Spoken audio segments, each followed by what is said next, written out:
Bienvenidos a Guaciando. Hoy tenemos un invitado especial que es un gran artista y bueno, antes de que yo lo presente preferiría que él se presente. Julio, ¿quisieras presentarte a la audiencia? Y hola, juglar, muy buenas noches, claro que sí. Mi nombre es Julio Gabriel Mamoni Flores, soy artista visual y bueno, en este caso estoy muy honrado de estar invitado a este podcast. Y bueno, ¿no? Para responder todo lo que plantea el juglar en esta ocasión. Sí, muchas gracias. O sea, a Julio Mamani lo conocí por que daba unas clases aquí, impartía unas clases aquí en la ciudad del Alto, donde aprendí bastante de arte y me ayudó a justamente entrar a la academia, ¿no, Julio? ¿Te acuerdas? Sí, hemos trabajado bastante arduamente, ¿no? Porque muchas veces resulta de que hay limitaciones, hay también expectativas que tenemos, ¿no? Que era en este caso, y siempre en este caso el modelo que tenemos es obviamente llevar a la par lo académico, junto con también el interés que tienen los estudiantes, ¿no? Podemos imponer los temas, obviamente el programa sí, hay que cumplirlo, pero siempre tratando de que se profundice el interés del estudiante hacia lo que quiere llegar, ¿no? Más o menos. Bueno, y ya que mencionas esto, bueno, esto no está, esto es lo, de hecho no está, no lo había dicho, pero esto no se lo había puesto para preguntas, pero hay algo interesante que es mencionado aquí y es justamente el interés hacia lo que quiere llegar a los estudiantes. Justamente esto tiene que ver un poquito con el Ministerio de Educación que a veces no sabe adecuar bien los programas y tienen bastantes líos. Algunos de mis docentes justamente a veces decían es que ciertos programas no están bien creados, ya que están creados justamente para otro tipo de instituciones, no para instituciones más académicas artísticas, ¿no? Y creo que no solo se sufre aquí, eh, se debe sufrir, me imagino, tal vez en otros países. ¿O tú qué opinas? Bueno, ha cambiado mucho el modelo, ¿no? Nosotros, por ejemplo, a pesar de, y eso se entraba un poco en lo que es algo polémico, que es también la política, que para mí no está divorciada del arte, ¿no? Pero se ha quedado esa matriz colonial que tanto se critica en la educación. ¿Cómo podemos ver eso? No es bien fácil. Por ejemplo, y la materia de religión, que se avanza incluso desde kinder hasta promoción, se ha mantenido y eso desde dónde viene es una matriz colonial que se ha dejado, ¿no? Entonces no ha habido ese cambio que tanto se ha generalizado. Y en otros países, por ejemplo, las materias artísticas son un poquito más de vanguardia y eso está bien porque justamente este tema del figurativismo ya se ha superado, ¿no? Hace bastante tiempo muchas labores prácticas que tenía el artista, ¿no? Como ilustrar, como graficar, como también hacer el lettering. Ya ahora con unos cuantos clics, ¿no? Tú puedes especificar y las IAs las crean casi instantáneamente, ¿no? Y lo pueden profundizar y personalizar. Entonces se hace énfasis más en este tema de vanguardias, ¿no? Por eso el arte es un poquito más vanguardista, sobre todo en el lado de lo que es los países desarrollados, ¿no? En Europa, en Estados Unidos, en Japón. Sin embargo, y en algunos lugares se ha dejado fluir el tema académico, ¿no? Como una rama técnica, pero bueno, en nuestro caso, ¿no? En el contexto latinoamericano está un poco anquilosado y aquí se puede ver, justamente como dices, ¿no? Hay unas rigidez de la parte educativa, ¿no? Un estudiante, por ejemplo, entra con una expectativa, yo quiero hacer, digamos, anime, o quiero hacer caricatura, o quiero hacer animación, pero cuando uno ingresa a estas instituciones, ¿no? Está todo tan normativizado los mismos requisitos que te pide el Ministerio de Educación o el Ministerio de Cultura para que te puedan extender un certificado. Entonces, el programa se tiene que cumplir así, ¿no? De forma estricta, a rajatabla, no hay esa flexibilidad, ¿no? A no ser que el docente, o algunos docentes que sí hay, tengan, ¿no? El interés de fomentar alguna otra rama en particular con determinados estudiantes, ¿no? Pero de momento se ha quedado esa rigidez, lo que se llamaría esa aridez académica, y es algo que por ahí es en algo que hay que trabajar a futuro, pienso. Es que creo, y justamente, bueno, esto no tiene nada que ver con la entrevista, pero es interesante hablar, es que los que hacen esta clase de programas educativos no son tan artistas del ministerio. O sea, creo que muy pocos son realmente que han pasado por ya sea la Academia de Arte, de Bellas Artes, creo que la UPEA igual tiene un área de artes, por la UMSA o por estos lugares. La mayoría creo que no son sí, artistas, por eso es que digamos no entienden cómo se trabaja, digamos, en estos lugares. Y claro, por ejemplo, la participación de la creación de las mallas curriculares, en realidad lo elaboran los técnicos, ¿no? De los ministerios, también los asesoran lo que son la parte de los licenciados en educación superior, ¿no? Que tienen que ver esta parte del programa. Y no es principal la labor de los artistas, ¿no? O sea, pese a que ellos ejercen el arte, viven del arte, trabajan con el arte, no se les vuelve una parte principal del desarrollo, ¿no? Están como asesores o están como guías, pero no tienen la última palabra en este desarrollo, porque también no solamente es la parte académica, ¿no? Y práctica, sino que también hay un requerimiento burocrático, o sea, legal, que se le pida, ¿no? De que cumpla ciertos requisitos, contenidos mínimos. También hay que mencionar que dependiendo del gobierno en turno hay una agenda, ¿no? Y esa agenda se ve muchas veces con, bueno, el Abelino Signani, donde tiene otro tipo de contenidos que están muy acordes, ¿no? Lamentablemente con la visión ideológica de un gobierno. En este caso, por ejemplo, la Avelino Ciani se ha impregnado tanto en la parte de, bueno, la parte de la libertad religiosa, que está bien, pero no desde un punto de vista científico o progresivo, sino desde un punto de vista de que es más una defensa anticolonial y no va tanto por ese lado, ¿no? En realidad la educación tendría que ser laica en todo sentido. Claro, o sea, no protegerte políticamente por tu ideología.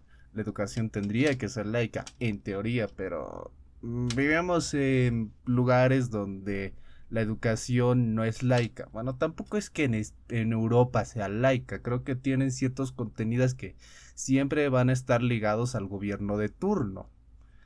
Creo que eso en teoría está bien, pero creo que en práctica como humanidad estamos fallando bastante. Claro, en realidad no tanto como es más responsabilidad institucional, ¿no? O sea, los estados tienen que gestionar esto. Y incluso en las constituciones está, ¿no? Que el estado tiene que ser laico, obviamente. ¿En qué constitución no está esto? Está pues, en las teocracias, ¿no? Como en Irán, que obviamente toda la dirigencia o la cúpula está sustentada por el clero, entonces, y no se está aplicando, o sea, está bien en teoría, pero no se lleva de ese modo, ¿no?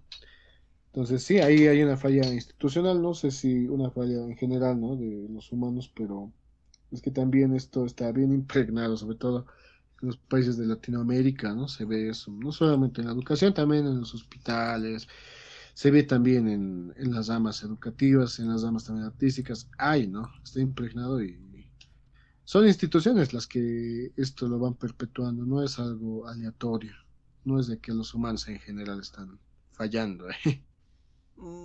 Puede ser, o sea, todo depende del poder. Claro, es ahí una concepción de instrumentalizar el arte, ¿no? Mucho, y cuando ya no se puede instrumentalizar, que me recuerda mucho esto, ¿no? Kespi, que en un momento incluso el gobierno le hacía publicidad, muchos medios le hacían notas, pero ¿cuándo es cuando se le ha dejado de dar cobertura? ¿No? Es muy interesante el arte de Kespi, porque, bueno, estaba ligado mucho al underground, ¿no? A lo que es también la cultura del Zap, en Aymara, ¿no? Muy, por ejemplo, con ya no financiar sus proyectos, ¿no? Ya no y tampoco difundir su proyecto, ¿no? Y ahora está como, no está él callado, sigue con su arte, pero y hay esto, ¿no? Que hay, si no me sirve, entonces ya lo dejo de financiar y si todavía va contra mí, incluso lo censuro, ¿no? Entonces está esto, con lo que ahí no es la primera vez, varias veces se ha repetido esto, y la verdad es de que es un grito, ¿no? Que a veces hay que lograr repercutir, no es algo que se tenga que callar, ¿no? Esto igual ha pasado con la compañera que ha representado a la Virgen María, ¿no? En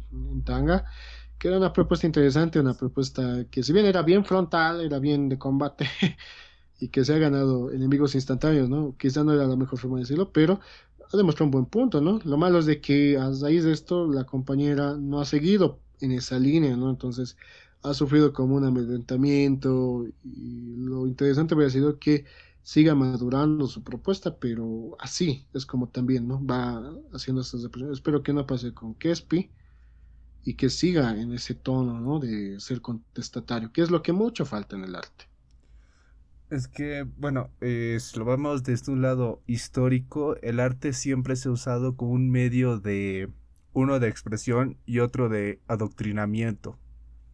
Claro, o sea, solo hace falta recordar que en la Segunda Guerra Mundial, la Alemania, la Alemania, la Alemania de Hitler, bueno, agarraba y hacía propaganda con sus películas, hacía enaltecer su persona. Y en este caso, o sea, el cine ha sido su medio para adoctrinar a todo el pueblo. Como también tenemos en el caso de, creo que es Bansky quien hace, creo que, no me acuerdo si es Bansky. Intervención. Ujú. Este muralista es Bansky, ¿no ve? Contemporáneo Sí, contemporáneo, el que hace del justo graffiti. muralistas y que hace grafitis. Vas- Creo que es Creo Bansky, que ¿no sí, ve? me suena. Sí, Es más o menos por ahí.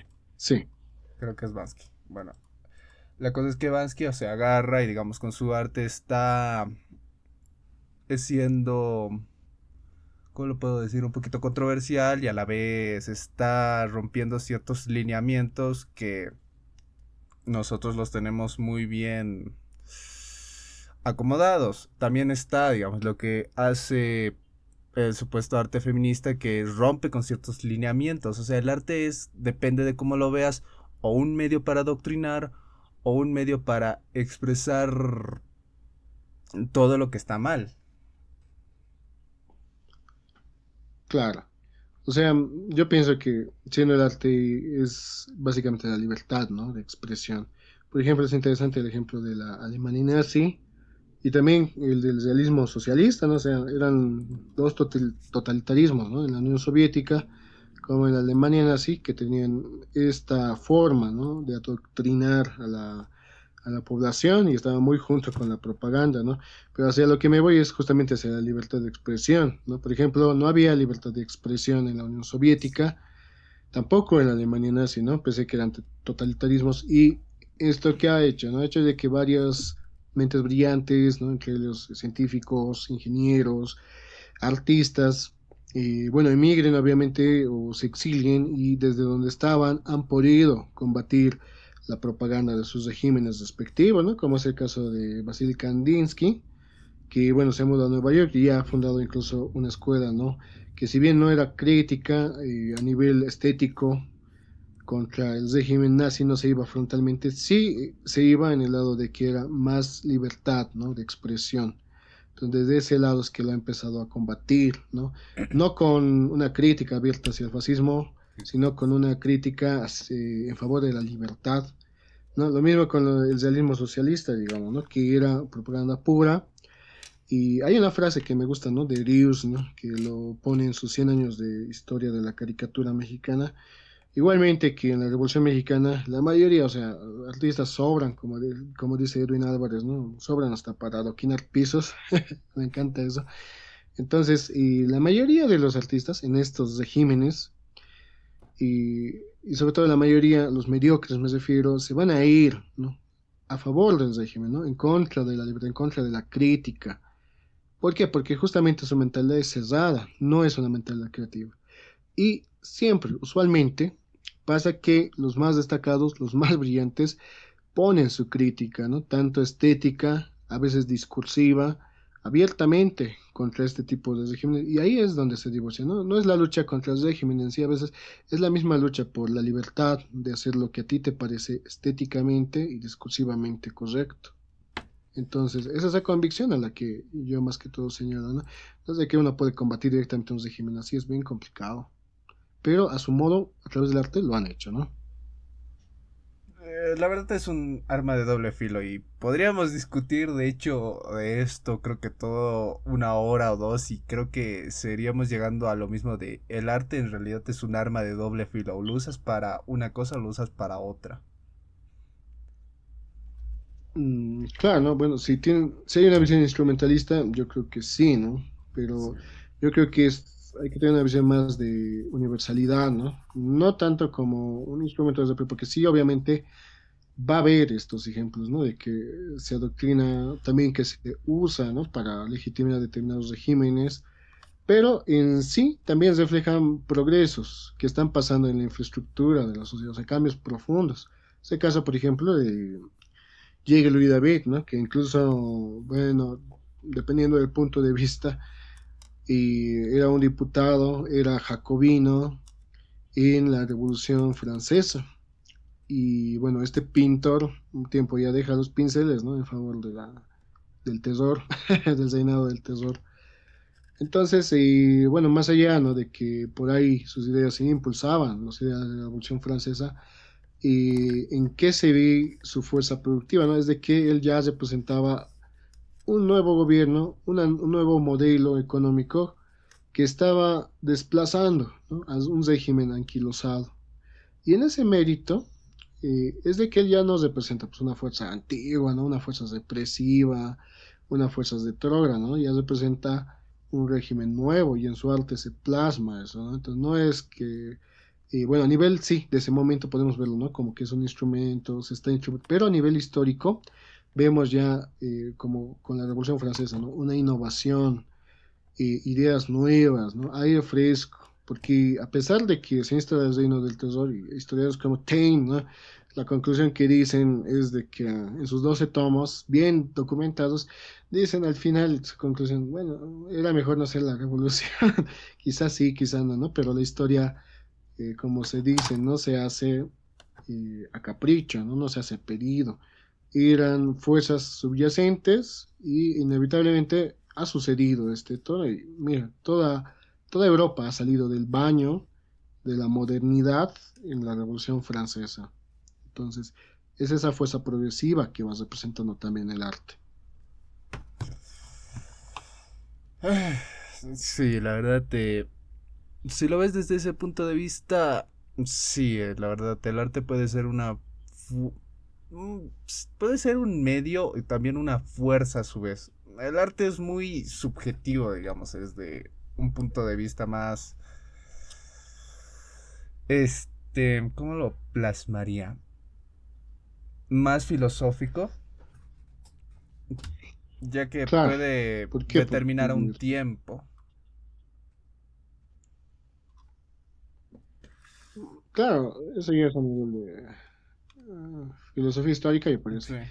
Es que también está muy adjunto, ¿no? A lo que es la filosofía del arte, porque, bueno, en teoría, ¿no? Si usamos una definición pueril, el arte es la belleza, es la búsqueda de la belleza, ¿no? Si lo deducimos a algo muy básico, muy simple. Y bueno, la categoría que estudia justamente eso es la estética, ¿no? Y la estética es una rama de la filosofía. Y sí, obviamente va a ser, o en el 90% va a ser netamente subjetivo, ¿no? El otro 10% te va a reflejar en la parte técnica esas fuerzas productivas que están atrás, ¿no? O sea, el avance técnico, el avance científico, el avance también en las ciencias, ¿no? Por ejemplo, ya la incorporación del impresionismo en el arte es el reflejo de la revolución industrial, ¿no? De la producción a gran Sí. escala.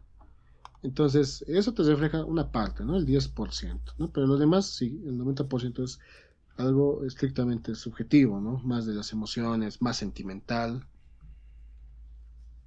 Y bueno, va hacia eso, ¿no? Bueno, ya entrando en sí a la entrevista, creo que nos hemos alargado un poquito con esto. Pensé que Este, esta era la entrevista. ya, ya. Mancha o trazo, ¿cuál tiene mayor expresividad? Eh, Trazo, ¿no? Bueno, esta es mi opinión, no es algo técnico, Sí. pero si habría que opinar es obviamente el trazo, ¿no? ¿Por qué? Porque el trazo refleja mucho de la tensión o la relajación del autor, ¿no? Y además es un recurso que se puede hacer con bastante energía. Por sí mismo ya el trazo es un sinónimo de fuerza. En cambio ya la mancha, yo pienso que es un recurso más de pintura, es un poquito más relajado, es más, tiene mucho más movimiento, pero un movimiento más suave, ¿no? A diferencia del trazo, que es un movimiento sinuoso, más o menos para mí, enérgico, ¿no? No violento, pero sí enérgico. Y bueno, depende mucho, ¿no? De qué quieras representar. En todo caso, ambos son emotivos, ¿no? Representan diferentes emociones, pero uno representa más para mí la relajación y por ahí la meditación, que sería la mancha, y el trazo para mí es más, ¿no? Esta expresividad, esta energía, esta, incluso hasta la violencia, ¿no? Se puede hacer un buen trabajo de ese modo, ¿no? Con trazo. Entonces, bueno, para mí el más expresivo va a ser el trazo. Claro, tiene sentido, o sea, lo que tú dices justamente porque la mancha es más líquido y el agua justamente es más relajado, como tú dices, ¿no? Y el trazo es un poquito Claro, más, más, tiene que tener un poquito más de construcción a veces, tiene que ser un poquito más planeado. Eso no significa que de hecho la mancha no tenga que ser planeada, o sea, la mancha tiene su complejidad y hay toda una teoría del color. Pero, de hecho, un buen claro, trazo puede definir varias cosas, ya sea perspectiva, sombras o lo que tú quieres que defina, dependiendo cuál es tu objetivo de los trazos que estás haciendo, ¿no? Por ejemplo, Junji Ito, que hace sus trazos claro, un poquito peludos y, bueno, no peludos, sino finos, pero los hace como distorsionados y eso te da una sensación de eh, miedo y de algo tenebroso porque no lo entiendes. claro. Sí, va por ahí, ¿no? Va por ahí porque también el trazo por sí solo, ¿no?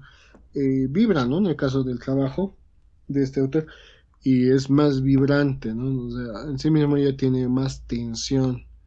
Entonces, sí, va en ese sentido, ¿no? El insigno que tendría el trazo, ¿no? Si no vemos más a profundidad.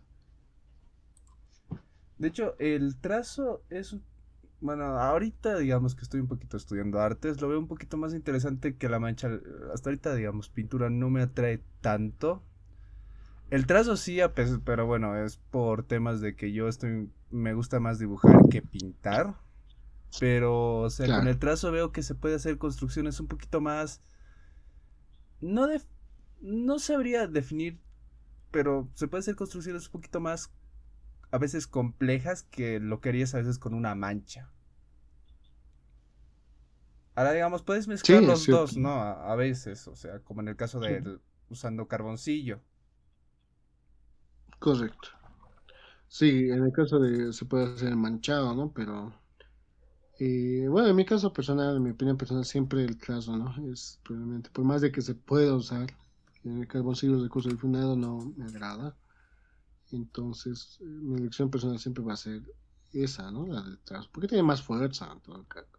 Tiene mucha más energía y representar esa energía es muchas veces para mí algo muy mágico, ¿no? Te transmite esa energía y bueno, el espectador también recibe parte, ¿no? De esa construcción que uno ha realizado.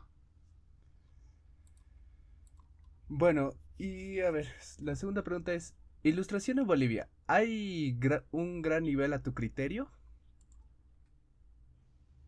Sí, hay un gran nivel. Es el caso de Susana Villegas Arroyo. Y bueno, está trabajando actualmente en arte digital y en arte también de modelado, ¿no? En 3D. Y tanto a nivel de técnicas tradicionales como a nivel de técnicas ya digitales, ¿no? De vanguardia. Es muy buena la artista, un trabajo muy impecable. Y bueno, hasta donde yo sabía, estaba trabajando en una empresa ya de videojuegos, ¿no? Con el concept art, o sea, con el desarrollo del concepto del juego. Entonces, es un ejemplo, ¿no? Lo mismo con Álvaro Ruilova, que si bien es un ilustrador más tradicional, no tanto de digital, tiene un nivel técnico increíble. También en sus cómics refleja una construcción muy buena de su narrativa, de las tradiciones de La Paz, o sea, conoce a su público y son, bueno, dos grandes representantes de la ilustración boliviana. Entonces hay un gran nivel, ¿no? Lo que ahorita por ahí faltaría sería que se institucionalice la ilustración y a ese nivel, tanto de lo que es entretenimiento también, a lo que es también la ilustración científica, que hasta donde sé, el año pasado ha habido una ganadora, no, este año, en ilustración científica, ¿no? Entonces No. sería bueno eso, generalizarlo, porque hay mucho talento, ¿no? Lo que yo pienso que hay un error es en la captación de ese talento y que se pueda profesionalizar en ese sentido ilustradores, incluso como especialidad. Hay muchas especialidades en las universidades, por ejemplo, dibujo, especialidad pintura, especialidad grabado. Ahí falta la de ilustración, porque es también un gran mercado, es una especialidad en sí, y tiene mucho consumidor, ¿no? Porque la ilustración no se va a limitar solamente a la ilustración científica, o a la ilustración literaria, o a la ilustración de cómic. También está la ilustración de manga, por ejemplo, que en Bolivia está emergiendo con fuerza, podríamos decir como una fuerza natural, ¿no? Ciega, sorda, muda, porque todavía no hay esa institucionalización que se necesita. Pero hay mucha materia. Y hay mucho talento, mucho recurso humano en Bolivia para la ilustración. Claro, o sea, mira, sí, y planteas un problema interesante aquí, y es que no se está institucionalizando esto de la ilustración, y sí hay bastante nivel, o sea, creo que en la academia, aunque la mayoría sean muy académicos y que de los profesores, hay algunos que son ilustradores digitales y que lo hacen muy bien. El problema es que creo que tampoco hay difusión respecto a eso. O sea, digamos, un ilustrador boliviano no es tan reconocido, no se le hace propaganda y no se le da la publicidad que merece. Y ahí es donde también estamos fallando, yo creo que como sociedad, ¿no? Sí, hay que, bueno, en la Feria del Libro hay mucha producción, ¿no? Pero un poco falta la parte de contenido y forma, ¿no? Muchos nos circunscribimos a determinadas agendas y se puede diversificar, ¿no? Por ejemplo, que también voy a hablar un poquito más adelante de esto, que es el Vivarim Industry, que es un simposio ya a nivel latinoamericano, que justamente ya esto va a darse la primera semana de noviembre en la Casa de la Cultura y esta es un proyecto de institucionalización de la ilustración, pero en la especialidad de arte fantástico, ¿no? Que es un área muy interesante, es un área muy rica y es bastante popular, sobre todo entre los estudiantes, ¿no? De las distintas casas de formación artística. Entonces, obviamente la cabeza de esto es el artista e ilustrador Edwin Álvarez, ¿no? Quien está a la cabeza de este proyecto y aquí es una gran iniciativa de institucionalizar, ¿no? Obviamente, como tiene la limitación de arte fantástico, sería hermoso, ¿no? Que esto se pueda especializar hacia ilustración científica, ilustración de cómic. En algún momento se ha intentado hacer con esto de viñetas con altura, pero ha habido mucha, podríamos decirle, muchos intereses de por medio, ¿no? Para que este encuentro que era viñetas con altura ya básicamente sea muy intermitente, que no haya incluso ya no su gestión ya no se ha visto durante años, ¿no? Pero esa era una igual iniciativa que estaba siendo llevada a cabo por Edwin Álvarez. Entonces, bueno, la recomendación sería tratar de explorar a los ilustradores que están proponiendo su obra, porque básicamente la ilustración es obviamente comercial. Entonces tenemos que trabajar en el sentido de que nuestro producto llegue a manos de nuestros lectores bolivianos. Afuera se aprecia mucho la ilustración boliviana porque se la ve exótica, que es el caso de Amílcar Vidal, que en Francia está publicando ya dos libros, un cómic y un cuento infantil con relación a la leyenda boliviana. Entonces se ve bien exquisito, ¿no? Ella se ve exótico, se ve una ilustración más rica, más interesante para el público de ella, pero acá un poco sí, no tenemos que empezar a explorar a nuestros propios autores. Pero ¿tú crees que si ya se empezaría, digamos, a hacer esto de las artes digitales, bueno, ya poner como una carrera oficial en Bolivia, ¿sería de las carreras más tomadas o sería, digamos, un intermedio de entre que haya alumnado pero no mucho? Bueno, yo no lo postularía como carrera, yo lo postularía como una especialidad, tanto en diseño gráfico, pero en diseño no mucho porque es más estrictamente comercial, pero se puede, pero sí en la materia, la carrera de artes visuales, ¿no? ¿Por qué? Porque también merece ser actualizado. Muchas veces, ¿qué pasa? Es de que una vez que los estudiantes salen al mercado laboral, es ya baja la demanda como antes era, ¿no? Desde tratos, adornos para las casas, cuadros decorativos, se puede, ¿no? Pero ha bajado bastante porque ya básicamente las impresiones se han quitado ese lecho que tenían muchos artistas, ¿no? Yo recuerdo que un docente mío había vivido casi como 10 años solo haciendo letreros, ¿no? Y eso en su tiempo libre, y le iba bien, ¿no? Pero ahora ya no, un banner ya cuesta el metro 30 bolivianos y se imprime como si fuera papel. Entonces, ¿por qué tiene tengo mucha expectativa, ¿no? Que sea una especialidad la ilustración, porque tiene un mercado grande de consumo, ¿no? Un mercado bastante amplio que no consume ahora, ¿no? Anime, que no consume manga, que no consume historietas de terror, de fantasía, o digamos, hay un lecho de autores jóvenes, como el caso de Amílcar Vidal, que buscan ilustradores para ilustrar sus cuentos o sus historias, ¿no? Entonces hay un lecho como eso. ¿Por qué? ¿Por qué tiene mucha esperanza?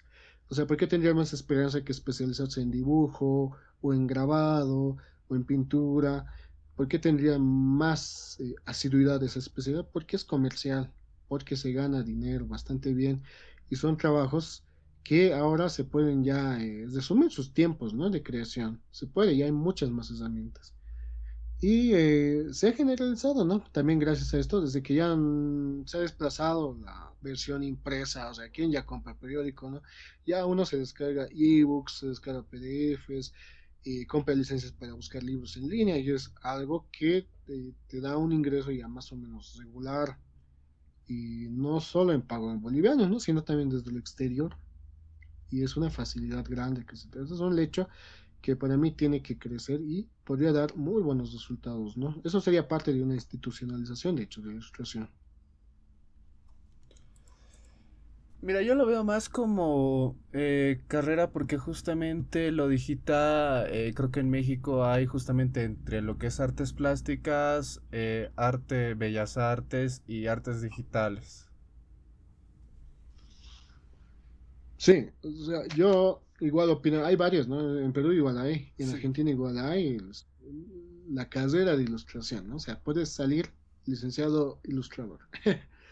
Pero en Bolivia todavía la creación de la carrera es muy burocrática, tiene bastantes requisitos, que haya una experiencia previa en este caso sería lo mejor en todo caso. Y yo creo que un paso inicial, no sabemos cuál casa de estudios va a ofrecer esta especialidad, pero espero que sea pronto, o que haya suficiente visión, ¿no? Que haya docentes visionarios y que lo vean esto, ¿no? Y que se dé ya un primer paso para que esto se institucionalice y para que se profesionalice ilustradores. Porque actualmente uno para ser ilustrador, ¿qué tiene que hacer? Tiene que hacer cursos online, o tiene que salir al exterior, o tiene que tomar algunos talleres, independientemente que lamentablemente no tienen una carga académica, ¿no? Como deberían, ¿no? Solo se pone como un curso o un taller más y ahí quedó.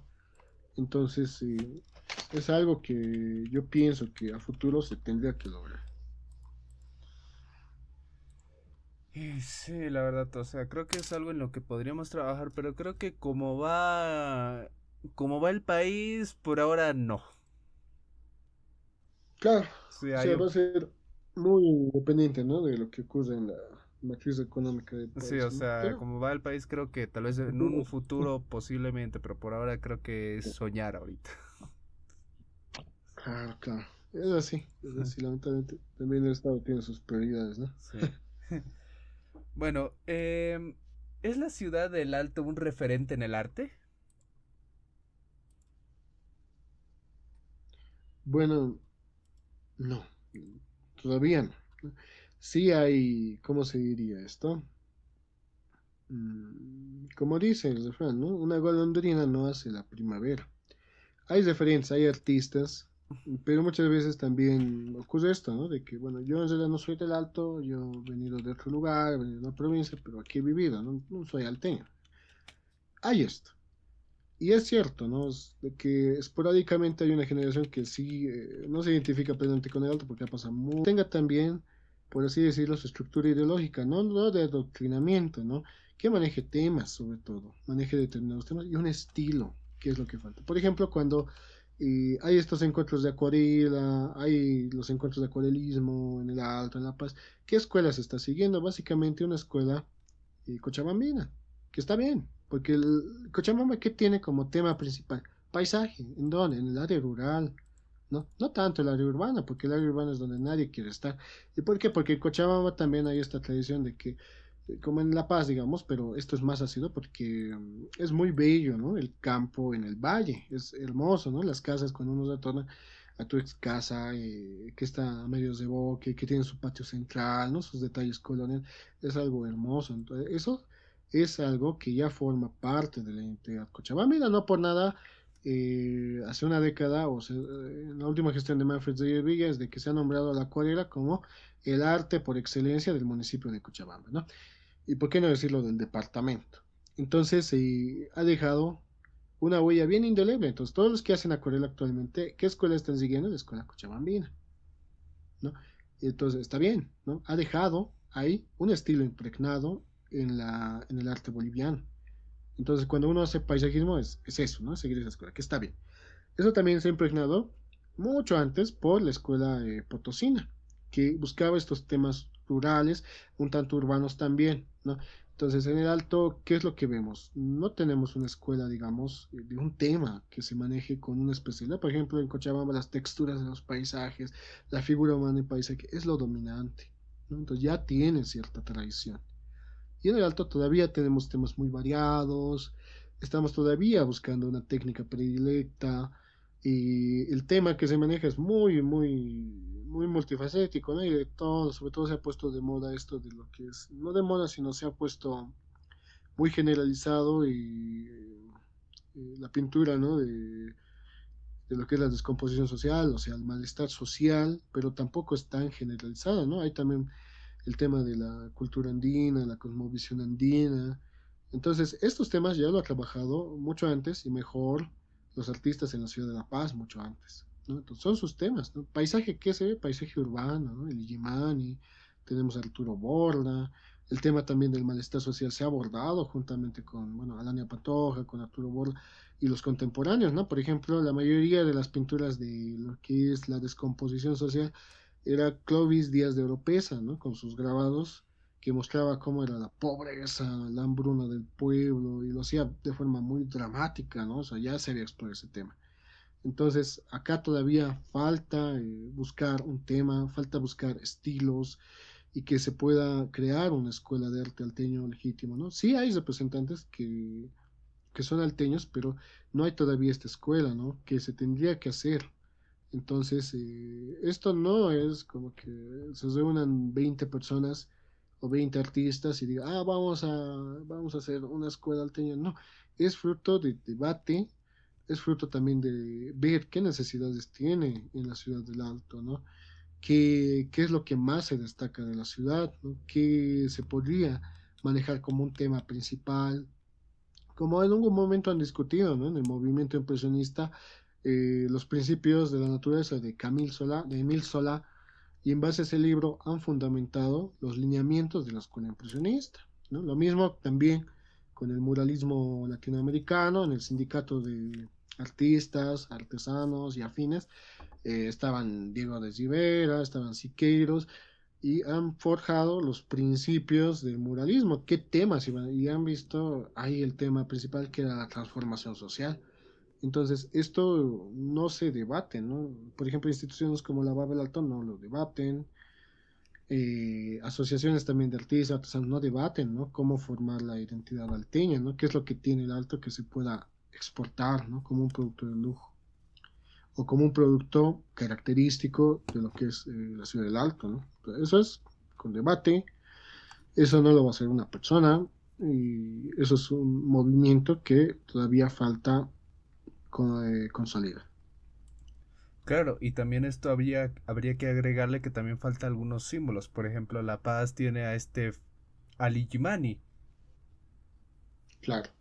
El Alto como tal no tiene aún símbolos, o sea, se lo agarra Ali Gimani, pero mm, como que el Alto actualmente contaría ya como otra ciudad.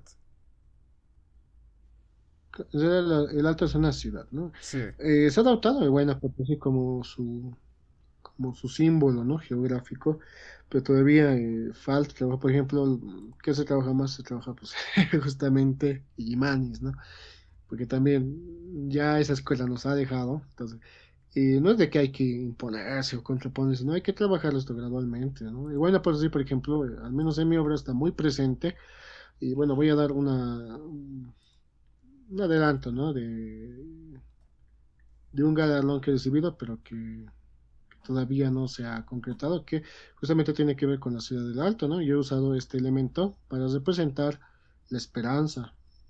¿Por qué? Porque para mí la esperanza es muy fundamental en un cuadro, porque obviamente hay el pesimismo, ¿no? Hay que estamos pobres, claro, si estamos arruinados, eso es cierto, pero ¿por qué no plantear una salida? ¿No? Porque eso también es algo característico de los artistas que han trabajado en el alto, temas del alto, que es la pobreza, la descomposición social, eh, lo que es también la pauperización. Bueno, está bien, ¿no? Pero se plantea como una forma muy deprimente, ¿no? Como estamos ahí, bueno, ya lo hice y ya está. Pero no se plantea también esto, una salida, ¿no? Una propuesta de cómo podemos proyectar el futuro, ¿no? Y Huayna Potosí para mí es justamente eso, ¿no? Huayna, joven, el Alto, una ciudad joven también, ¿no? Y bueno, si bien todavía no se considera como un símbolo totalmente del Alto, sí ya está, ¿no? En ese proceso, ¿no? Que para mí sí representa a la ciudad del Alto porque es la montaña dominante del paisaje alteño. de hecho, cuando yo creo que esto se va a salir para diciembre, así que ya te habrán dado el galardón posiblemente. No, es en noviembre, Sí. ¿no? Es en noviembre. Voy a Pero poner, bueno, sí, lo voy a publicar. sí, voy a poner links directos abajo cuando saque esto. Claro. Y sí, justamente lo que mencionas es algo Sí, sí, por favor. interesante. El porno de la pobreza, o sea, que nos ha dado tanto morbo y lo representamos tanto que se nos ha hecho tan... mm, bueno, para mí es un poquito fastidioso, tal vez para otros es maravilloso, pero para mí realmente no representa lo que es Bolivia, porque Bolivia, a pesar de que somos pobres y que estamos en una situación muy mala económicamente, aún seguimos teniendo esperanza de un mañana mejor. Y sí, justamente, o sea, en las obras que deberíamos hacer, deberíamos representar esa esperanza que tú mencionas, ¿no? Bueno, yo no podría imponer un tema, ¿no? Porque, o una característica de una obra, porque eso es muy personal del artista, es también su vivencia, ¿no? Y su propuesta, ¿no? Pero sí, es un poquito agobiante que se maneja este tema de forma inapropiada para mí, ¿no? Para mí, yo pienso de que no es el hecho, ¿no? De representar la pobreza o la pauperización un tema en sí, que sí, bueno, puede ser una protesta social, pero ya hacerlo como morbo, como que, yo puedo sacar estas textos, no, me parece algo interesante. Por ejemplo, hay un cuadro reciente, ¿no? Del 2018, justamente antes de los sucesos del 2019, cuando de forma muy genial Mario Conde trató este tema, ¿no? Pero no lo trató de una forma morbosa o de una forma, podríamos decirla, Sí. caritativa o verticalista, ¿no? De ver desde arriba esta situación de la pobreza, ¿no? Él hizo una señora de Potosí, en acuarela obviamente, en su técnica magistral, como siempre, y la hizo, obviamente, ¿no? Solicitando moneda, solicitando limosna, pero ¿qué le ha dado esa carga social, ¿no? Esa carga tan crítica? Era el hecho de que atrás de la señora ha colocado un traje de lujo, ¿no? Con aguayos y un vestido igual bien ceñido, ¿no? Con silueta de Barbie, igualmente con sus aguayitos, como es la moda indígena, ¿no? Y a mí ese discurso era muy fuerte, muy impactante, porque lo que decía es, sí, hay indígenas, sí, hay el mestizaje, pero hay mestizos ricos y hay mestizos pobres, ¿no? Entonces, esa es una forma muy inteligente, muy estética y también con un discurso profundo, ¿no? Que solo mostrar la pobreza, ¿no? Lo que te decía es eso, ¿no? Sí, hay indígenas ricos y hay indígenas pobres. Exquisito, ¿no? La técnica, como siempre. No, Mario Y el Conde sí. mensaje contundente. Sí, Ujú. Mario Conde es Hay formas de tratar increíble, sí. temas, ¿no? Hay formas de tratar temas. Y ahí es de que, bueno, él no te da esperanza, ¿no? Lo que te dices es así, ¿no? Es así, es así como nos maneja. Muy contundente. Obviamente es mi interpretación, pero para mí queda bastante fuerte el mensaje. Mm, Obviamente sí, o sea, eso ya depende del artista, de qué es lo que vaya a representar, cuál sea su mensaje, pero de caer en este cliché de seguir utilizando la pornografía de la pobreza, se vuelve un ya algo que te hastía, que lo has visto hasta más ya no poder, pero lamentablemente creo que es algo que vende. O sea, hay que ser sinceros, es algo que vende a Europa. Europa no quiere ver a Claro. Latinoamérica feliz, quiere verlos este pobres, no quiere verlos eh, de alguna manera con esperanza, sino quiere verlos de esta otra manera de en realidad toda Latinoamérica son narcos, viven de la fiesta y toda esta manera morbosa, pero no quieren ver la otra cara que es de un latinoamericano que está luchando por un sueño, ¿no?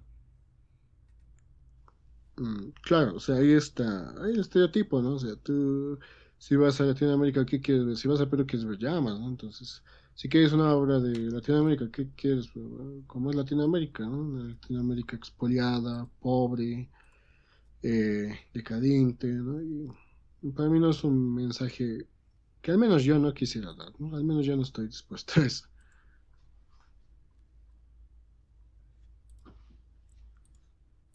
Bueno, ya entrando a la siguiente pregunta. ¿Es posible vivir del arte? Ah, sí, ya. Sí, Bueno, la contundentemente respuesta sí. corta sí, pero a ver, la Mm, respuesta larga.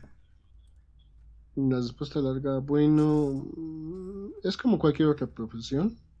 Obviamente de que si no te actualizas, si no quieres dar el kilómetro extra, como en cualquier otra profesión, difícilmente tu mercado laboral se va a abrir, ¿no? Sobre todo si eres un elemento más especializado, ¿no? Porque un médico que no quiere ejercer, no quiere hacer sueño de campo, no quiere abrir su consulta, obviamente no va a progresar, ¿no? Entonces, es lo mismo que cualquier otra profesión. ¿No? Un abogado que no quiere buscar su caso, que se mete en cosas turbias, su carrera va a ser desprestigiada, va a ser muy... Es lo mismo, ¿no? Entonces, como el arte es una profesión y de tiempo completo también, si no te movilizas, vas a quedar en cero y no hay que esperar nada de forma milagrosa, todo es trabajo, trabajo, trabajo, trabajo. ¿Cuál es la ventaja? ¿No? La ventaja es de que el artista tiene una creatividad un poco más exorbitante, ¿no? Que otros profesionales, porque justamente gana de la creatividad. Entonces, muchas veces se te da, ¿no? Ideas, por ejemplo, viene esta fecha, ¿qué puedo ofrecer un producto innovador, ¿no? Como es este caso de las tantahuavas, las caretitas, bueno, que a mí me encantan, como eran tradicionalmente, me gustan mucho más, ¿no? Pero hay un artista que lo ha hecho de forma súper realista, ¿no? Hermoso, ¿no? Con rasgos. A mí me da un poco de miedo, pero ha encontrado un mercado ahí, ¿no? Que estaba buscando. Incluso ya ha entrado al mercado de la personalización de las caretitas de Todos Santos, ¿no? Ya te saca a tu ser querido con todos los rasgos. Si era policía, ya con su uniforme, pues si era médico, con su batita de médico, con su barbijo. Entonces, es esa innovación, ¿no? Esa creatividad que no es que sea milagrosa esa creatividad, sino de que como el artista trabaja con creatividad todos los días, tiene desarrollado bien ese músculo, ¿no? Entonces, puede salir adelante, ¿no? También había esta situación de lo que era México, ¿no? Las piñatas que estaban en baja porque ya se estaba industrializando y justamente una piñatería sacó ya las piñatas de la compañera, ¿no? Entonces empezó a vender pese a que le demandaron, igual tuvo pérdidas, pero el pedido era tan grande que empezó pues ya a sacarlo de su estado y exportar a otros estados, ¿no? Con sus pedidos.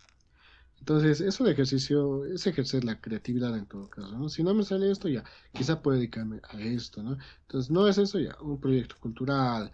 No es un proyecto cultural, es pedidos, ¿no? ¿Dónde puedo ir a ofrecer estos cuadros? Bueno, aquí se vende mucho lo que es comida, ya puedo ir a vender letreros de comidita, ofertar, ¿no? Y siempre mantener la humildad porque muchas veces tenemos por ahí algún elogio, muchas veces por ahí tenemos algún premio que muchas veces se gana cuando eres estudiante, digamos, ¿no? Un segundo lugar, una mención de honor, o peor si en un concurso nacional ganas algo así, te hundes en el orgullo, ¿no? Y esperas a que ligue todo, ¿no? O también te puedes meter a cosas turbias como, bueno, es la institucionalización de las OSCA, ¿no? En todo caso, que es una realidad, ¿no? Entonces, entre amigos, entre compañeros, y luego por favor es uno ingresa a trabajar a una universidad. Entonces, no hay que perder nunca la humildad, ¿no? Es un trabajo, como yo digo, de calle, porque incluso en el momento de que uno tiene que trabajar, tiene que presentar siempre una idea creativa, ¿no? Y siempre hay que tener esta decepción, ¿no? De aceptar la crítica con humildad y mejorar, ¿no? Nutrirte de eso. Pero aparecen muchas oportunidades, ¿no? Un artista, por ejemplo, puede ser versátil, ¿no? Ya, dibujo no me gusta, pero puedo dibujar. ¿Por qué? Porque me están pidiendo un cómic, entonces necesito eso. Y ya luego de ahí te vas creando un lecho, ¿no? Un lecho ya constante de trabajos de un lugar, de otro lugar, y se puede sostener una economía con eso.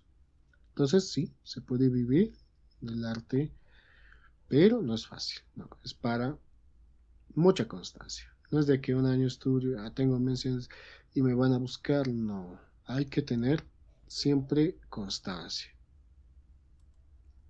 Y bueno, esto es interesante porque creo que la mayoría de gente no entiende básicamente cómo se viviría del arte y es como, sí, tú mencionas muy bien, de hecho lo has propuesto como cualquier otra carrera donde tienes que agarrar, moverte de aquí para allá y a veces, bueno, obviamente no te va a salir un trabajo tal vez de pintor, pero sí de dibujo y tienes que adecuarte a lo que haya, ¿no? Claro, ¿no? Eso es la versatilidad. Y lo bueno es de que como trabajamos con creatividad, somos creativos, ¿no? Yo Mm. creo que muchas personas que han entrado a esta profesión muy decididos, la chispa que les ha impulsado era su creatividad, ¿no? Entonces, tú ejercitas eso todos los días y ya, ¿no? Puedes rápidamente imaginarte, planear y lograr objetivos de forma creativa, ¿no? Tú tienes que ver qué hacer, ¿no? ¿Cómo puedo versatilizarme? ¿Cómo puedo hacer esto? ¿No? ¿Cómo investigo? Entonces, es un trabajo de actualización muy constante, la verdad. Y sí, se puede, la verdad es que hay que ser así, ¿no? Hay que ser muy adaptables. Esa sería la palabra clave, ¿no? Ser adaptables, ser versátiles. No ser orgullosos, ¿no? No, yo soy pintor, yo soy pintor, yo soy lo que... Ah, no, ya, me llega de escultor. Puedo ver cómo hacerlo, ¿no? Puedo ver cómo planificar eso, o consultar o investigar. Pero bueno, siempre es bueno la formación constante. Eso te va a ayudar mucho, ¿no? Sí, la verdad sí, o sea, sí. Sí, la palabra correcta sería adaptabilidad para esto. Eh, ¿Por qué te decidiste dedicar a la docencia? Bueno, era algo fortuito, ¿no? Al azar, digamos, podríamos decirle. ¿Por qué motivo? Porque yo, o sea, si algo no me gustaba era justamente la docencia en los colegios, ¿no? De artes. Y no porque yo lo decía desde un punto de vista de superioridad, yo lo decía desde un punto de vista eh, muy, de muy bajo rendimiento, ¿no? Porque muchos docentes que yo he cursado, podríamos decir que no tienen esa chispa, ¿no? Ni de enseñar ni de crear. Entonces, quizá por algún azar del destino habían ingresado a esa especialidad, ¿no? Y yo veía esto, ¿no? De que se refleja en los colegios, ¿no? El rutinarismo, el hecho de estar muy apegado a lo que son las exigencias de la agenda que tenía en ese momento el gobierno y ahora peor. Entonces, era algo que no se me pasaba ni por la cabeza. Si algo yo no quería hacer era docente y peor de colegio. Bueno, al menos ahora no soy de colegio. Entonces la docencia, ¿a raíz de qué? ¿No? Se me ha empezado a proyectar como una forma también de cambio, ¿no? Y de servicio a la sociedad, ¿no? Por ejemplo, en el 2015 hubo un incidente muy grave, ¿no? Que lamentablemente ahora tuvo un desenlace fatal, que era el intento de toma de los predios de la actual alcaldía quemada, ¿no? Entonces, por ejemplo, la Escuela de Artes, sobre todo la carrera de Artes Visuales, sufrió un golpe muy grave cuando en el 2012 o el 2011, no recuerdo bien, se creó la carrera de Artes Plásticas, ¿no? ¿Por qué? Porque la escuela municipal, si bien tenía un reconocimiento, una excelencia académica y una promoción a los artistas que estaban estudiando, no tenía un aval legal, o sea, no tenía resolución ministerial, que es el documento o es la resolución que te permite emitir títulos, ¿no? Y un requisito para obtener eso era justamente que la institución solicitante tenga predios propios. Actualmente, en la Escuela Municipal de Artes existe el Consejo Municipal que se ha anquilosado en ese, hasta ahora, ¿no? O sea, el Consejo sigue funcionando en la alcaldía quemada y habiendo el Hachauta, no se quieren trasladar. ¿Por qué? Porque La Ceja es un lugar muy estratégico a nivel de concentraciones políticas, a nivel económico, a nivel también de que todos los minibuses que vengan del Alto van a ir a La Ceja en algún momento, ¿no? Entonces, como se han enquistado ahí, esta parte del consejo, no se podía dar esta resolución a la escuela, que además lo tenía merecido, porque tenía legitimidad, porque competía abiertamente y ganaba muchos galardones a través de sus estudiantes contra la ABAP en ese momento, ¿no? Que era la Hernando Sil, y contra la carrera de Artes Plásticas en la OMSE, que eran las únicas casas de estudio a nivel superior que podían dar certificados legales en la especialidad de artes visuales. Entonces, eso era como ya los últimos coletazos de la escuela en el 2015, porque ya incluso el proyecto que había para que tengan técnico medio en artes, que creo que es el titulado técnico superior, ¿no? Es en la escuela de Nonosiles, en la academia, entonces eso también se tenía que dar para la Escuela Municipal de Artes. A raíz de eso, es de que a raíz de eso, es de que hemos tenido la necesidad. A raíz de eso hemos tenido la necesidad de tratar de tomar los predios para que el programa académico no se reduzca, ¿no? Para que se pueda avalar a la escuela, porque se estaba ya imponiendo un programa de talleres, ¿no? Solamente talleres, y lo único que iban a dar eran certificados de participación, ¿no? A lo sumo. Entonces, básicamente era como descuartizar la carrera de artes, el resto de la escuela, y muchos estudiantes se han movilizado por ese motivo. Entonces, en medio de esa efervescencia que ha habido, se suspendían clases, nos han gasificado en el peaje, porque hemos ido a bloquear el peaje, porque nosotros estábamos exigiendo que no se efectúe ese plan, que no se lleve varias carreras a los distintos CDPs de la ciudad del Alto, o sea que básicamente era que expulsar a las carreras como danza, cine, teatro a CDPs, ¿no? Que eran edificios de centros de recursos pedagógicos de la ciudad del Alto, gestionados por el gobierno, que bueno, ahora vean y están también cesados, ¿no? Entonces, eso es lo que se trataba de evitar. Entonces, por muchas situaciones, lo que ha sucedido es que como se habían suspendido clases y estaba casi en toma la escuela municipal, es que como yo estaba con un nivel algo avanzado con los compañeros de primer año, hemos empezado a pasar clases de forma autónoma, los estudiantes.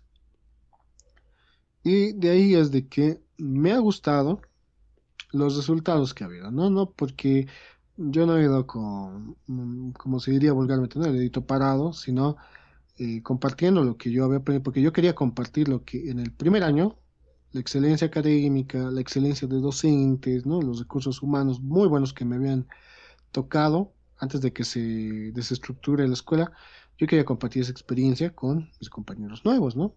Entonces, a raíz de ese afán es de que, y como además era un área que me encantaba, que era artes visuales, eh, podríamos decir que lo he visto como una misión social, ¿no? Un servicio en todo caso, que se tenía que hacer en el Alto porque hay mucho talento, hay mucha, hay muchos recursos humanos, tanto en niños, en jóvenes, que tienen esta predisposición natural, ¿no? A trabajar con naturalidad, con el dibujo y la pintura, y hay esta necesidad de que haya una escuela de formación, tanto para niños y jóvenes y también para bachilleres, que ya vaya creando una propia escuela, ¿no? Un propio estilo alteño.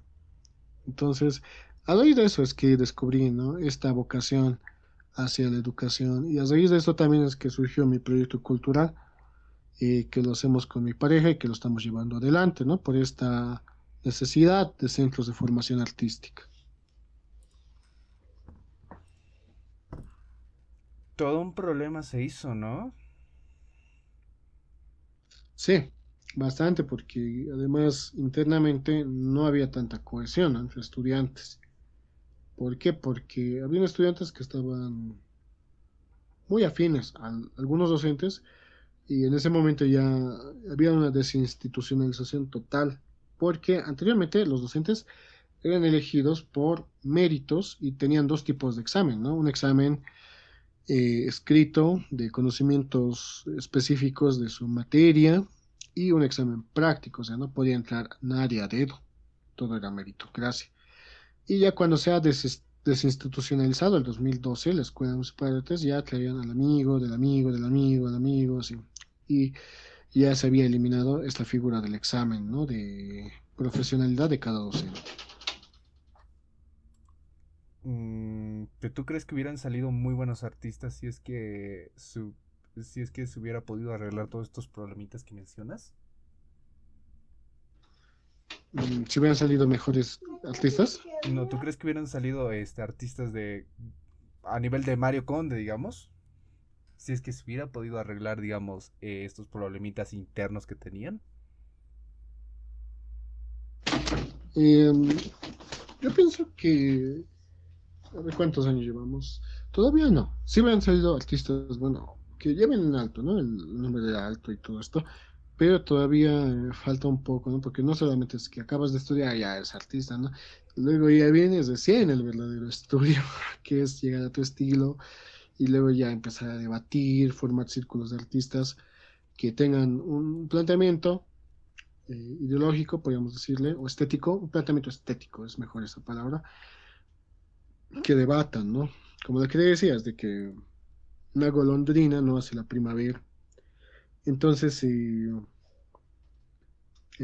con tiempo yo creo que sí, pero ya habían muchas más posibilidades, ¿no? O sea, ya no había una posibilidad de un 10%, ya había pues una posibilidad del 60, 70% de que haya una camada de artistas egresados del Alto, con una formación académica muy correcta, con obviamente su titulación, pero yo lo que he visto es que no hay esa voluntad, ¿no? Del municipio, no hay esa visión de, de formar una una estructura cultural propia del Alto, lamentablemente no hay. En ninguno de de las gestiones que han pasado. Y bueno, la escuela se ha visto solamente como una bandera de campaña. ¿Y tú crees que algún día se resuelva y realmente de nuevo se retome todo este proyecto? Yo la verdad espero que sí, pero eh, el tema de la institucionalidad, bueno, lamentablemente tiene que ser hecho con gestiones obviamente políticas. Eh, Está bien que sean políticas, lo que sería ideal es que no sean partidarias, porque hay esa necesidad, ¿no? De una escuela municipal de artes del Alto y, y se necesita una formación estrictamente artística, ¿no? Porque además abarcaba varias áreas, no abarcaba solo artes plásticas, ¿no? Abarcaba artes escénicas, danza folclórica, clásica, música clásica, música folclórica, música moderna, lo que era también cinematografía, ¿no? De ahí justamente ha salido Carlos Adubiri, ¿no? Entonces ha habido bastante representación, pero lo malo es de que es como decir, se ha destruido la fábrica, ¿no? Han salido buenos productos, una serie de buenos productos, y la fábrica cayó, ¿no? Explotó, implosionó. Es así, lamentablemente. Pero confío en que se pueda gestionar esto a futuro. Y también eso no va a ser pacífico, ¿no? Va a ser fruto de luchas, de reivindicaciones, obviamente del sector artístico.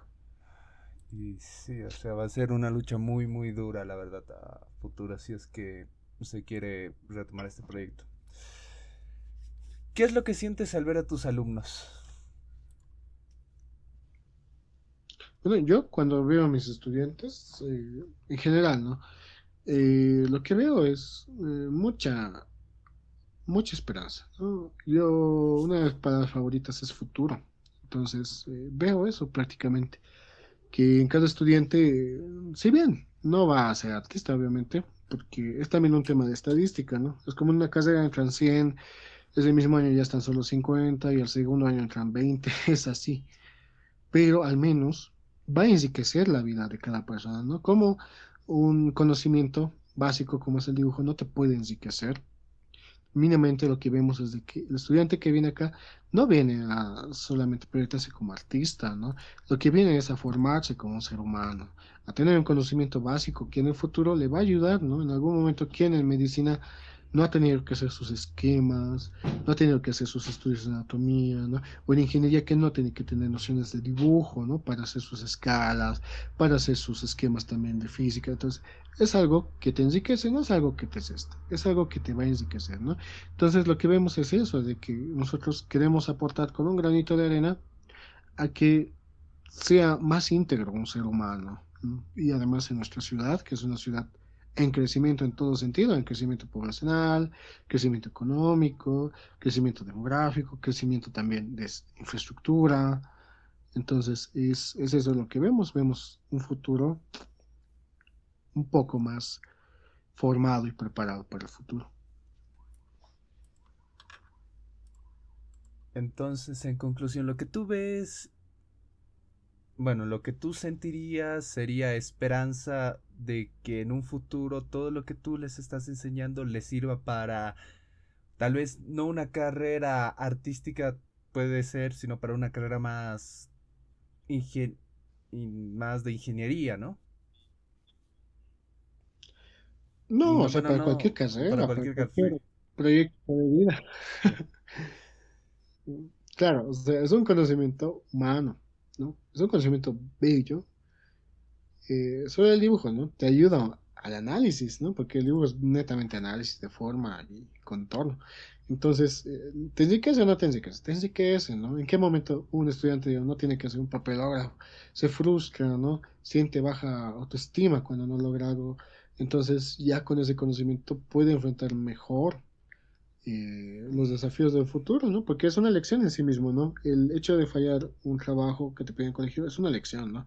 No me ha salido bien, pero bueno, puedo intentarlo nuevamente, ¿no? Y por ahí me sale mejor. Y es una lección muy básica del dibujo, perseverar, ¿no? Seguir adelante. Entonces, es eso, es construir seres humanos más íntegros, más preparados y que también tengan esa sensibilidad, ¿no? Que podamos inculcar determinada sensibilidad. Tanto, por ejemplo, tenemos temas, por ejemplo, acá nuestros programas hacia los animales, ¿no? ¿Cómo no? No ver belleza, cómo no ver la complejidad de un ser vivo a través del dibujo, ¿no? A través de su análisis, su pelito, su textura, te genera esa sensibilidad, ¿no? Entonces también uno con esto puede controlar sus emociones, sus sentimientos, ¿no? Alguna vez hemos hecho aquí talleres de pintura impresionista con algunos estudiantes que estaban muy deprimidos, estaban muy tensos, estaban frustrados. Al hacer una réplica de Van Gogh, se han puesto alegres, han desquitado su furia, han hecho con sus trazos, han plasmado y ya han proyectado ahí su energía negativa, ¿no? Y ya estaban mucho mejor, ¿no? Es algo más terapéutico. No digo que el arte sea terapéutico, de hecho yo estoy en contra de que el arte sea terapéutico o que se tome desde un punto de vista terapéutico, pero te ayuda, ¿no? A hacer una catarsis de tus emociones. Bueno, eso es interesante que no y que no agarres y creas en, bueno, no creas, sino que no estés de acuerdo con el arte terapéutico, pero bueno, ya es tu visión. Sí, es mi opinión y la banco. No, no, es que he tenido un conflicto muy grave una vez con eso, ¿no? En un primer centro donde he enseñado, entonces, como la orientación era netamente terapéutica, se veía muy desvirtuado, ¿no? La parte académica. Sí puede ser terapéutico, en parte ya es, ¿no? Sí. Pero no es su fin, ¿no? Pero bueno, yo creo que sí, con un fin médico totalmente justificado, ¿no? Bueno, sí, por eso te digo, es un poquito ahorita interesante que lo hayas dicho porque es raro escucharlo. No, hay esos casos, la verdad es que se puede, ¿no? Como entretenimiento, pero bueno, no, no me gusta mucho esa área, digamos, ¿no? Esa aplicación del arte. Sí, lo entiendo bastante, o sea, bueno, el arte tiene que ser sí o sí académico en Claro. muchas ocasiones, no. Tiene que ser básico. No, no sé si, es que muchas veces la palabra académica está desprestigiada, ¿no? Porque muchos docentes que ya están muy anticuados se refugian en lo académico, pero su academicismo es pues un academicismo tradicionalista. Ah, no, que mi escuela, que la tradición, que los... No. O sea, lo académico sí es la base, pero no es el fin. Sí tiene que ser la matriz educativa, pero tiene que estar adaptándose también a las necesidades de cada momento, ¿no? Por ejemplo, ahora el arte digital. O sea, el arte digital no vas a solamente hacer un photoshopeado, le metes y listo, ¿no? Tiene que tener base académica, tanto para la composición como para el Ujú. mensaje.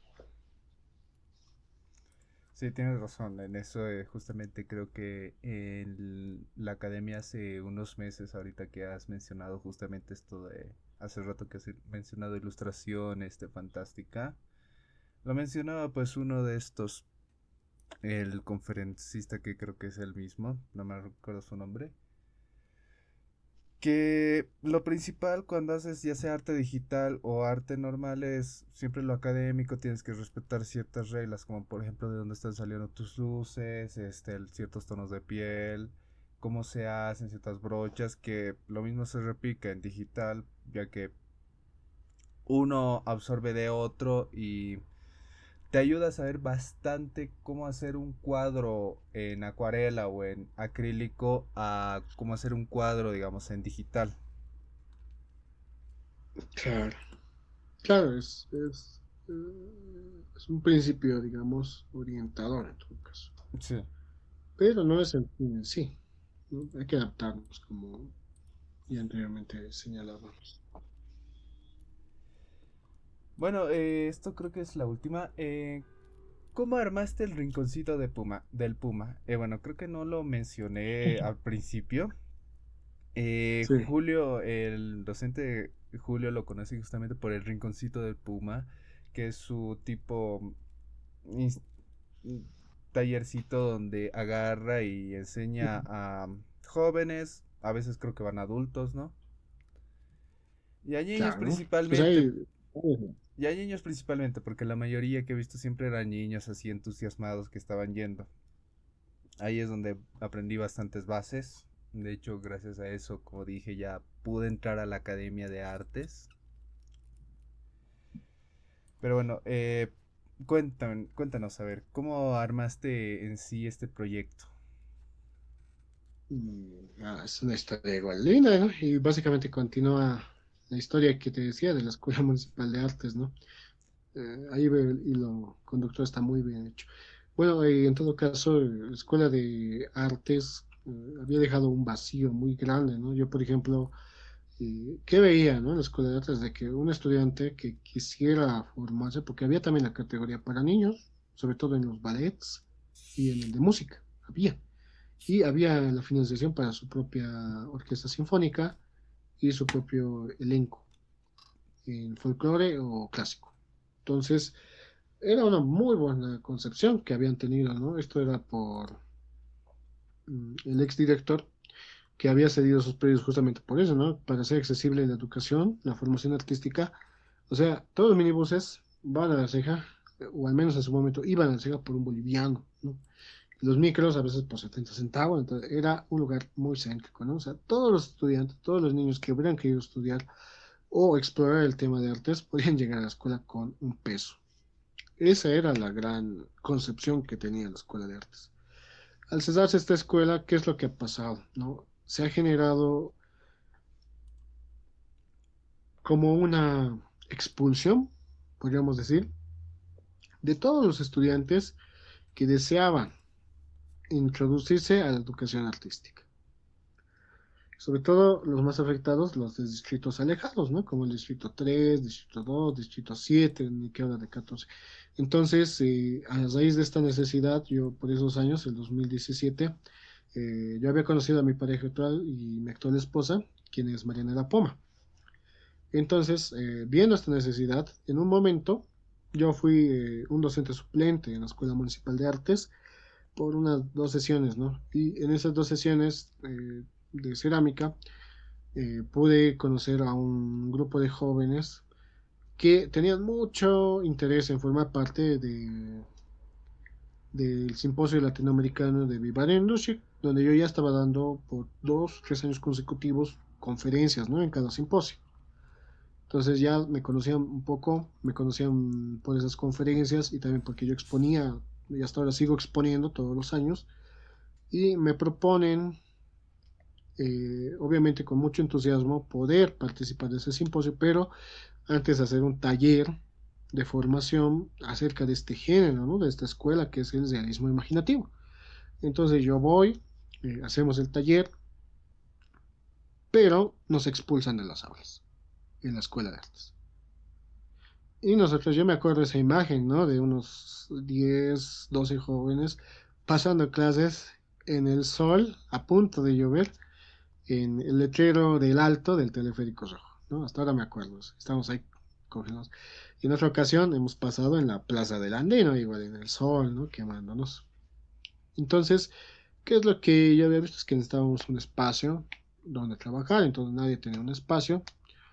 Y yo, bueno, tenía acá una tienda que yo la había pedido prestado acá a mis papás y lo hemos adecuado para, para un aula bien improvisada, ¿no? Improvisada. Entonces les dije, chicos, bueno, no es muy cerca de acá, pero se puede llegar porque el Guaynabús, que en ese momento te cobraba un peso, si podías demostrar que eras estudiante, entonces te traía por esa cantidad a unas cuadras. Entonces, varios estudiantes que venían de Alto Lima, de Ciudad Satélite, les quedaba cerca porque si bien venían del norte o del sur, les dejaba justo al centro el Guaynabús y podían rápidamente llegar aquí y venir con un peso y irse con un peso, ¿no? Como en la escuela de artes. Y vinieron así, ¿no? Vinieron así, hicimos un taller de 2 meses, se vio la parte teórica de lo que era el dibujo artístico, introducción al arte fantástico, y en el segundo mes se hizo toda la parte técnica, ¿no? De ejecución. Se hacía mucho debate, se hacía mucha discusión, y ese año que han hecho su primera exposición, que era en el Ágora, en la ciudad de La Paz, en uno de los salones que lamentablemente no existe ya, porque justamente estos estudiantes ya tomaron rumbos distintos, pero me gustó, ¿no? La idea de una escuela de artes, y justamente a Mariana de la Poma, que es mi pareja, se le ocurrió de que se lancen cursos tanto para jóvenes como para niños, ¿no? Pero el enfoque principal eran niños.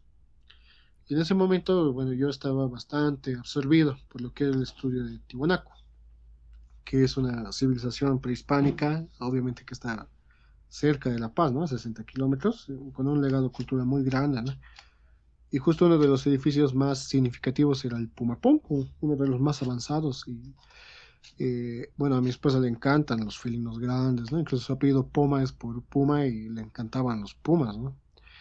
Y en el momento de hacer el nombre teníamos barajados muchos nombres, ¿no? Lapicerito era uno, Millita, pues siempre estrellitas, o sea, nombres tiernos, ¿no? Dirigidos al público infantil. Entonces, en una de estas hemos visto el del Puma, ¿no? Yo quería algo relacionado al Puma también, entonces salió una propuesta y hemos dicho cómo podríamos combinar yo por el lado arqueológico y tú por el lado natural, ¿no? De los pumas, que son animales hermosos. Y bueno, hemos visto el espacio y como era una tiendita chiquita nomás, le hemos puesto rinconcito, porque era como un rinconcito. Y del puma, ¿no? Por esta admiración que teníamos, mi esposa por el lado natural, ¿no? Por el lado de zoología, hacia los pumas, y en mi caso por el lado arqueológico. Era un hombre bonito, el primer logo era muy sencillo, la verdad es de que era solamente una paletita con sus pinceles, incluso el letrero lo hicimos artesanalmente, ¿no? Para colgarlo, y luego ya vino lo que era la consolidación del centro, ¿no? Ya lo habíamos cambiado el logo, y bueno, acá al inicio teníamos planificado solamente recibir niños, pero cuando hemos visto el requerimiento, ¿no? De jóvenes que también estaban llegando de varios puntos de la ciudad del Alto, igual venían en Buenabús, es que se ha decidido abrir la especialidad también juvenil, que básicamente es preuniversitario.